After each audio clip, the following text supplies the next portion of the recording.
नमस्कार, मी आचल न्यूज अनकटमध्ये आपले स्वागत. पवतच्या ठळक घडामोडी. डोक्यावर बसलेले अवकाळी सरकार लवकरच कोसळेल, आदित्य ठाकरेंचं वक्तव्य. मराठा आरक्षणाविरोधात अजित पवारांनी छगन भुजबळांना पुढं केलं, मनोज जरांगेंचा आरोप.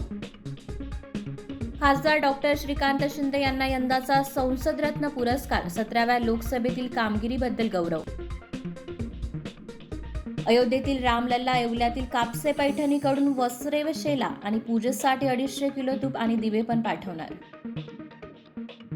काँग्रेसनं देशाच्या स्वातंत्र्यासाठी लढा दिला, त्यावेळी आत्ताचे सत्ताधारी कुठेच नव्हते, कर्नाटकचे मुख्यमंत्री सिद्धरामय्या यांचं वक्तव्य. राज्यामध्ये ढगाळ वातावरणाने तापमानात 3 ते 4 अंश चढउतार. 8 ते 11 जानेवारीपर्यंत ठिकठिकाणी हलक्या पावसाचा अंदाज. 22 जानेवारीला आसाममध्ये दारू विक्रीवर बंदी. राम मंदिराच्या उद्घाटनानिमित्त ड्राय डे जाहीर. शेख हसीना यांची चौथ्यांदा बांगलादेशच्या पंतप्रधानपदी निवड. गोल्डन ग्लोब 2024 पुरस्कार सोहळ्यात बार्बी आणि ओपनहायमर यांना विविध श्रेणींमध्ये सर्वाधिक नामांकने.